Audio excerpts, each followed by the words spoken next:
রহমানের নির্দেশে, সোনারগাঁ থানার মাটিও মানুষের নেতা আজহারুল ইসলাম মান্নান ভাইয়ের নির্দেশে আজকে আপনারা দেখতেছেন 31 দফা দাবি নিয়ে আমরা এখানে প্রতি মহল্লা প্রতি গ্রামে গ্রামে যাইতেছি। আজকে দেখতে পাচ্ছেন আমাদের কিন্তু বৃষ্টিও এইখানে কিন্তু সোনারগাঁ পিরোজপুর ইউনিয়ন 1 নং ওয়ার্ডে প্রচন্ড বৃষ্টি, তারপরে কিন্তু আজহারুল ইসলাম মান্নান ভাইয়ের নির্দেশে হাজার হাজার নেতাকর্মী কিন্তু এই মাঠে চলে এসেছে। মান্নান ভাইয়ের নির্দেশ হলো, তারেক রহমানের নির্দেশে যে প্রত্যেকটা ঘরে ঘরে গিয়ে এলাকার সাধারণ মা বোনদেরকে যেন আমরা সবাই মিলে মিশে গিয়ে বুঝাইতে চেষ্টা করি যে 31 দফা দাবিতে কি কি আছে। এই 31 দফা দাবিতে দেখবেন সবচেয়ে লাভবান হলো সাধারণ জনগণ।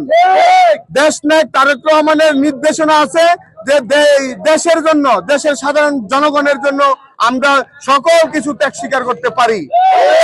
তেমনি আমাদের আজহারুল ইসলাম মান্নান ভাই শরীর অসুস্থ থাকাকালও দেশের বাইরে উনি চিকিৎসা অবস্থায় থাকাকালও কিন্তু এই সোনারগাঁয়ের মানুষকে এই 31 দফা দাবি ঘরে ঘরে বুঝাইতে গিয়ে আমাদেরকে নির্দেশনা দিয়েছেন। আমরা কি সবাই যাচ্ছি, আর আমরা এই দাবি সবাইকে পৌঁছাবো। আমাদের পিরোজপুর ইউনিয়নের সকল নেতাগণকে নিয়ে এই বৃষ্টি এখন যাচ্ছি। এই বলে আমার বক্তব্য শেষ করলাম। আসসালামু আলাইকুম।